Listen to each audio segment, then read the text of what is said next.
ఇక నా డ్యూటీలో డ్యూటీ లేక పనిచేసేదాన్ని.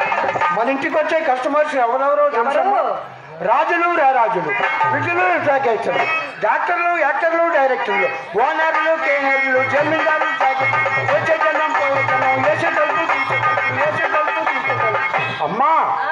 సినిమా కన్నా ఇంటర్వ్యూ కన్నా ఆఫీస్కి అసలు ఇంటర్వ్యూ లేదు కదా. అమ్మా ఇంత బాగా సంపాదించావు కదా, మరి నేను పెద్దదాన్ని అయ్యేసరికి మన ఇంత పూజక పుల్లైనా లేదు కదమ్మా. ఆ గడించిన సొమ్మంతా ఏం చేసేవే నా గణపవరం బొమ్మ? అదేనమ్మా నా వల్ల జరిగిన పెద్ద పొరపాటు. ఏమిటి? ఆ రోజుల్లో ఒక బోకర సన్నాసి ఉన్నాడమ్మా. ఆ బోకర సన్నాసి ఒక లోపర్ సన్నాసిని తెచ్చి ఈడు పెద్ద లక్షాధికారాన్ని నాకు పరిచయం చేశాడు. మంచిదేగా? నేను నిజమే నమ్మా. ఆ తర్వాత తెలిసిందమ్మా ఏమని? ఫైనాన్స్ లో అప్పు తీసుకొని మన ఇంట్లో దాక్కోటానికి వచ్చాడు.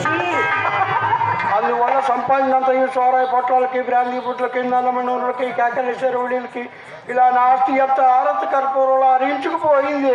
అమ్మా వయసులో ఉండగా మనం ఎంత సంపాదించినను ముసలితనం వచ్చేసరికి మన జాతికి కూడు గుడ్డ ఉండరాదని శాపమట కదమ్మా. ఎవరు చెప్పారు నీకు? ఆ కామాచి చెప్పిందా, మేనాచి చెప్పిందా? కుళ్ళు పోతముడలే చెప్పుడు మాటల వల్ల సంసారాలే నాశనం అయిపోతున్నాయమ్మా. ఇప్పుడు ఆ శాపం అమల్లో లేదమ్మా. ఏమ్మా? పూర్వపు బిడ్డలు నాలాంటి వయసు మళ్ళీ వారకాంతంలో వాడేవారు కాదు అప్పటి వారు. మరి ఇప్పటి వారు? ఇప్పటి కుర్రకారు గొట్టం పాయింట్లు, మెల్ల చూపులు, గల్ల లుంగీలు వారు. వెళుతూ వెళుతూ ఒక్కసారి నవ్వితే చాలు ఎన్ని రోజులైనా బండి వేసుకుని వాళ్ళని చుట్టూ తిరుగుతూనే ఉంటారు. అదొక రకమైన ఆనందం. నయనానందం. ఏడి? ఎవరు? అదేనే అబ్బాయి. ఏ అబ్బాయి? అదేనే అల్లుడు అబ్బాయి. ఏ అల్లుడు? నాకు తెలిసి పెళ్లి ఎప్పుడు చేసేవే నాకు?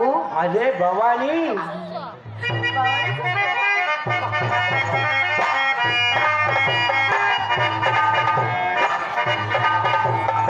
అవునమ్మా అవునమ్మా.